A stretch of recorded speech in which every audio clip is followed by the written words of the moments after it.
Hello, thanks for joining me. In this class, we are going to work on downward dog. Downward dog is one of the most ubiquitous, meaning like most used postures in all of yoga. And there's a lot of difference in how various teachers teach downward dog. But for my personal space, when I first started learning yoga, I didn't really fully understand downward dog and what was required to get yourself into the posture. So I like to help my students really fully understand downward dog. So that's what we're going to do in this class is we're going to deconstruct downward dog. You will need 2 blocks and a blanket, and of course your yoga mat. So let's go ahead and start on our backs. I'm going to put my blanket off to the side for a moment and go ahead and come on down to the ground. Now we're going to look at downward dog in a number of different ways. So we're going to begin lying on our back.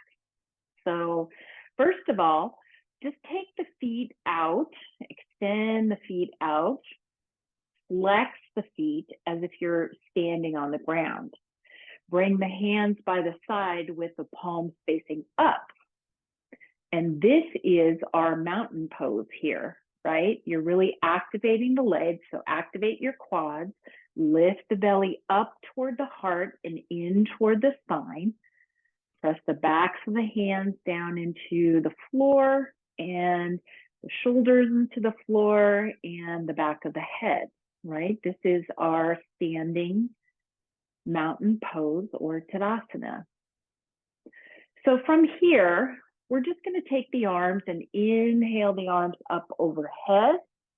We should have the legs should be still active, feet are flexed, and then exhale, bring the hands down. Then take your right knee into your chest and just take the left hand out to the side and just kind of roll the right knee around. Check into that hip socket on the right side. Just doing a little bit of warm up here. And then extend the right leg out. Hug the left knee into the chest. You take the right hand out to the right side and then do your circles here. Doesn't matter which way we go, just kind of checking into that left hip, see how that left hip is. And then go ahead and extend the foot out. Now, let's come back to our Tadasana. So flex the feet, activate the quads, turn the palms so they're facing up, really pressing the upper shoulders into the ground. Then on your next inhale, take the arms overhead. Now you're going to bend the knees into the chest and then extend both feet straight up to the ceiling. Now take your hands, turn the palms so that they're facing the ceiling. So the palms are up, feet are straight to the ceiling. This right here is downward dog. Right? So I want you to remember the length in the back, in the spine, right? Nice and long. Head is right in between the upper arms. So go ahead and bend the knees into the chest, rock back and forth. And then we're going to roll to one side and then push yourself all the way up. All right, so coming to our hands and knees, let's just do a few cat-cow. So working the spine, drop belly, raise chin, raise pelvis on the inhale. Exhale, curling everything in. Inhale for cow, exhale for cat. So 3 more here. Synchronizing the breath and the movement.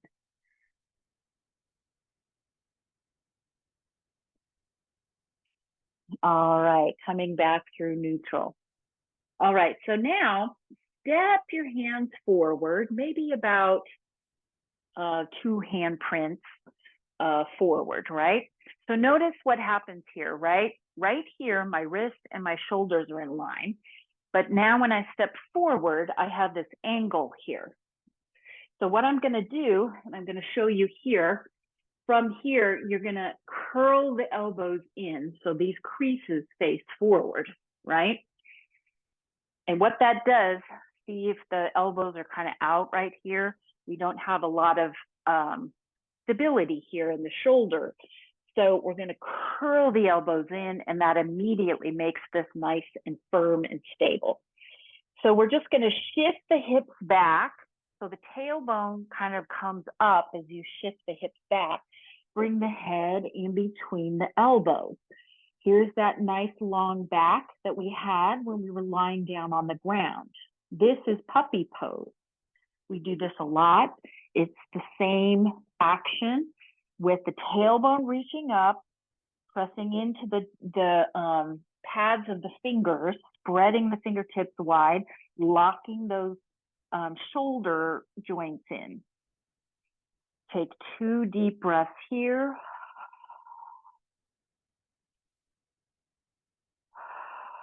And then coming forward, back into your tabletop. From tabletop, step 1 foot out, the other foot out in your plank, right? Same kind of action here, except for we don't have this tilt, but we have nice lock shoulder here, foundation. Take another breath here. Then we're going to lower the knees. We're going to lower the chest all the way down. Hug the elbows in.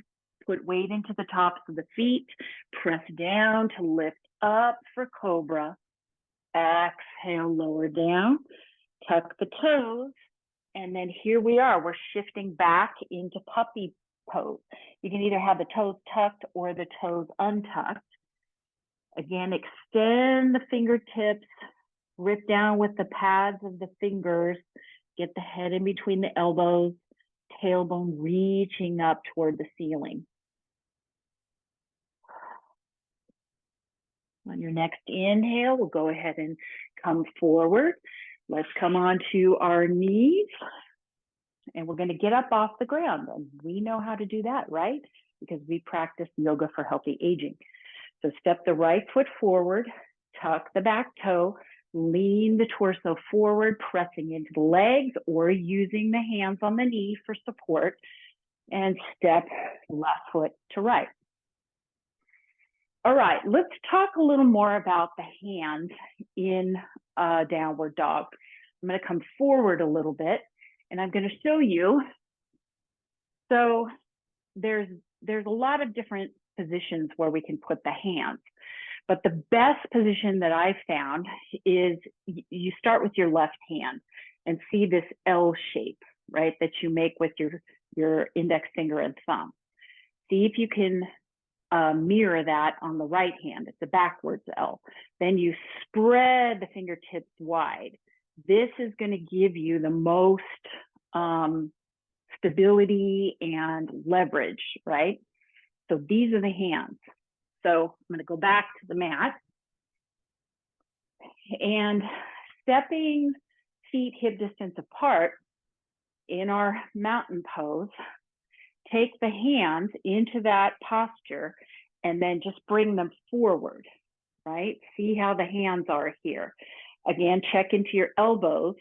The elbows should be rotating out so that the creases are forward, right? This is the position of the hands and the elbows.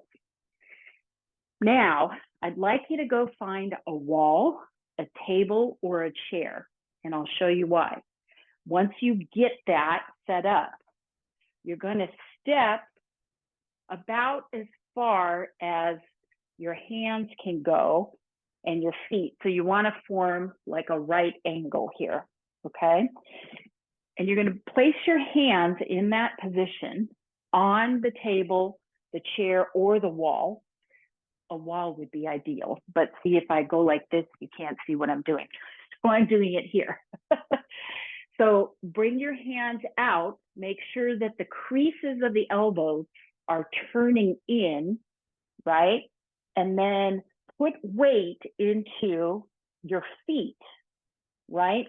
The common misconception in downward dog and where we run into a lot of problems, well, there's two areas, right? There's the hamstrings, right? Because people can't get their heel down. And then there's the shoulders, because the shoulders are tight.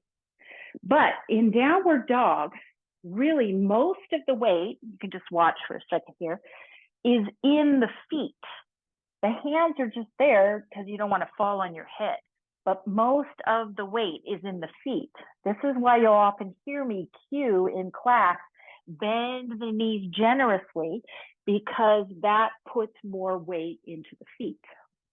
So now going back to your wall or your chair or your table, place the hands out. See if you can get the head in between the elbows. The tailbone is kind of moving up toward the ceiling as you extend long between the wrist and the tailbone.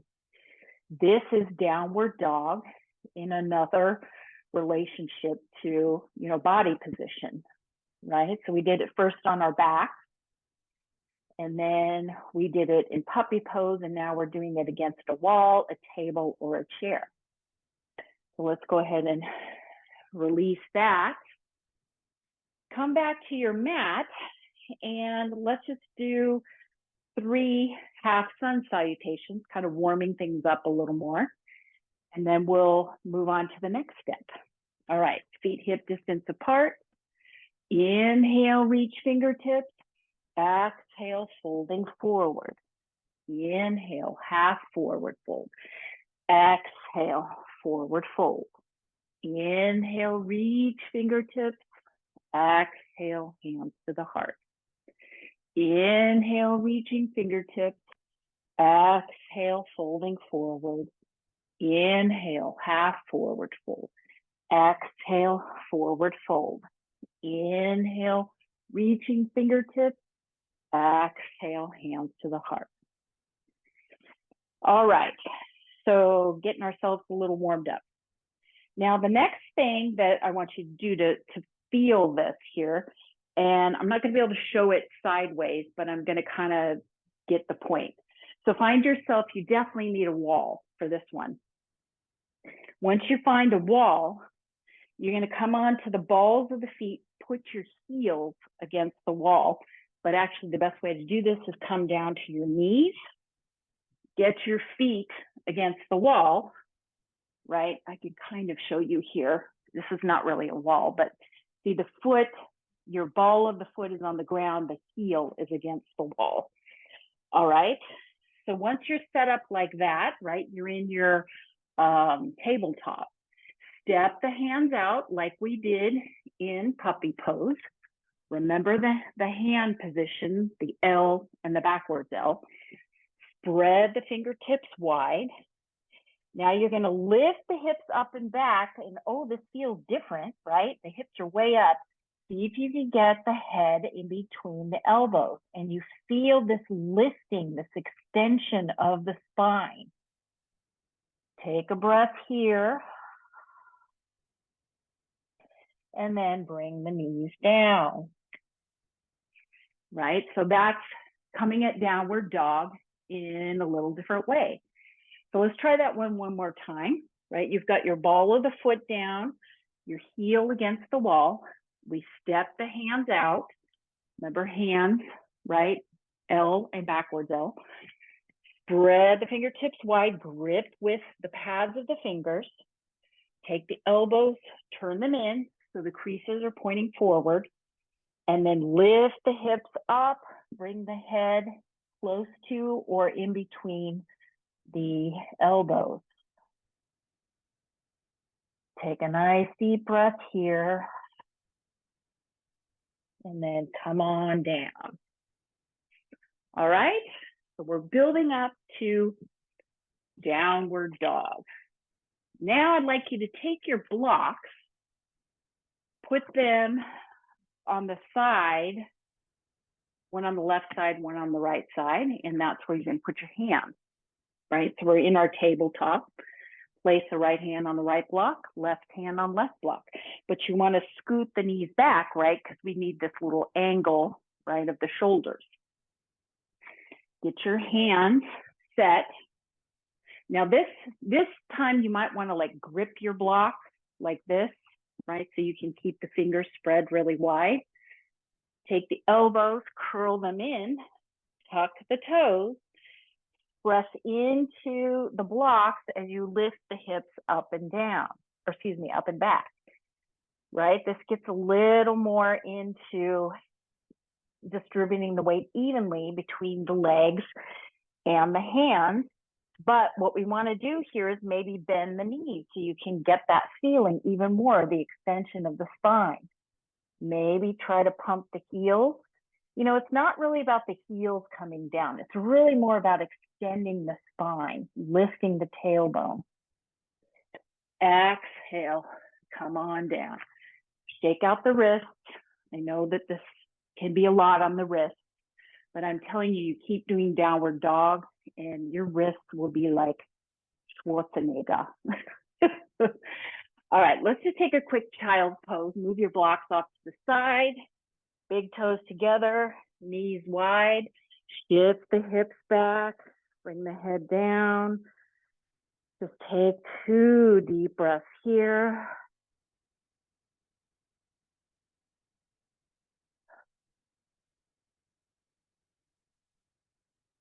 And then on your next inhale, we're going to come up through tabletop. And here we go. We've reached the crescendo. Step the hands out. Get your fingers in that L and backward L position. Spread the fingertips wide. Grip with the pads of the fingers. Hug the elbows in. Tuck the toes. Now we're going to lift the hips up and back. Get the head in between the elbows. Nice extension here in the spine. Tailbone lifting up. Who cares if the heels don't come down, right? You'll get there eventually. Just be where you are today. One more breath. And then come on down. If you want, you can tuck the toes, shift the hips back. Nice stretch for the feet here. If this is intense enough, just stay here. Or you can sit up on the heels if you want. Get a deeper stretch. And then let's just do downward dog one more time because this whole class is about downward dog, right? Step the hands forward. Get those L's going on your index fingers and your thumb. Spread the fingers wide, gripping with the pads.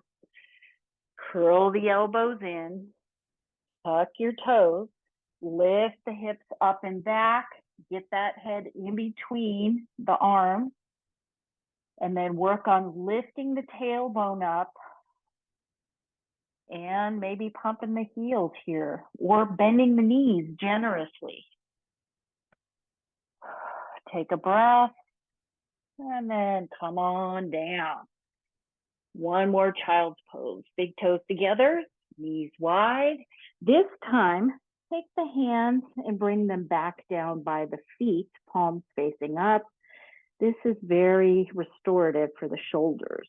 When we have the hands out in front, we're doing, more work on the shoulders. We want to give those babies a little rest because they've been working.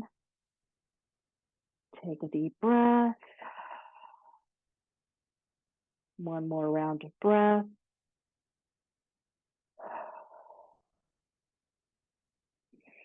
And then on your next inhale, bring the hands forward, pressing up into your tabletop. Let's just do a nice stretch for the shoulders while we're here. Take the left hand either straight out in line with the shoulder or twist all the way up. We're going to weave the hand between the knee and the wrist, bringing the left shoulder down. Maybe the left cheek comes down. If you want to really twist into that left shoulder, you can press down with the right hand. Take deep breaths into that left shoulder.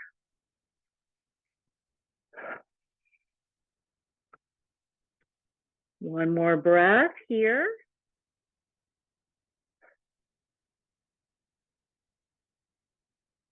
And then coming back up through center, we're going to take the right hand either straight out in line with the shoulder, or you can twist all the way up.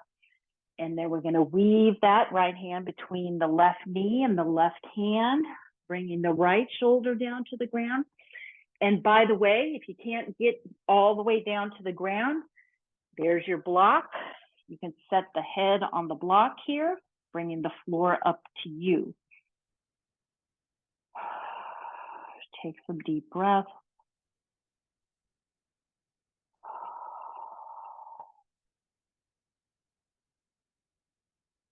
And on your next inhale, coming back up through center, setting the hips down, bringing the feet around. Go ahead and lower all the way down. Actually grab a block and put it on outside of your left thigh, right? So we're going to keep the left leg straight. Take your right foot on the left thigh, just above the knee. Left hand is out, or excuse me, left hand comes on the right knee. You're going to twist that right knee towards your block, right? So you can set it there as you extend the right hand out to the side, twisting, giving yourself a little bit of rest after all that work for downward dog.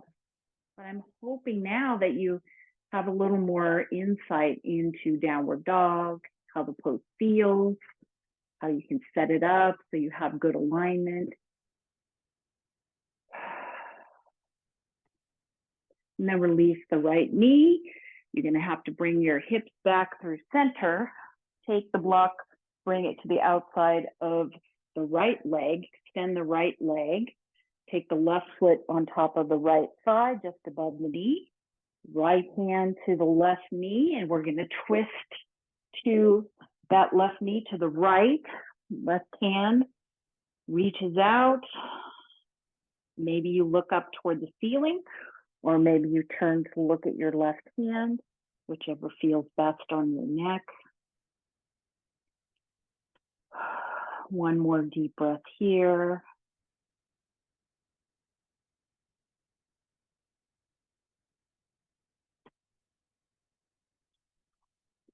And then go ahead and release your right hand from the left knee.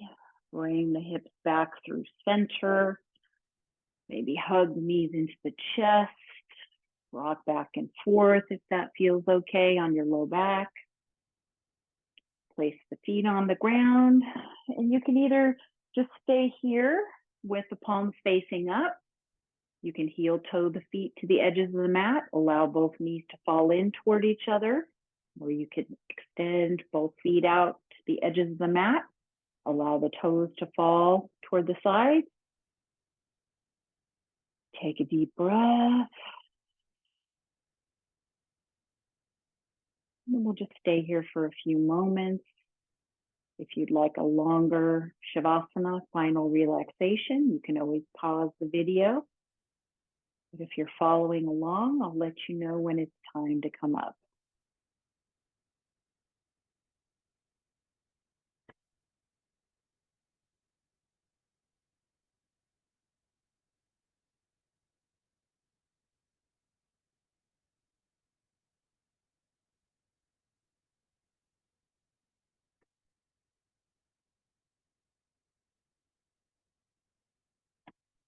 Take a nice deep breath in through the nose, out through the mouth. Wiggle fingers and toes. Bend the knees, place the feet on the mat. Slowly rolling to one side. Take a breath here. Either keeping the eyes closed or just gazing out in front of you. Press yourself up to a seated position. Join me with hands at heart center. And again, I'm hoping that this offers you a little deeper insight into downward dog and how to get into it, how with proper alignment, and just keep practicing. Be gentle with yourself and extend gratitude to yourself for showing up, for doing yoga, for breathing and moving your beautiful body that carries you through your life. And may our yoga practice benefit others. Thank you so much for sharing your practice with me. Namaste.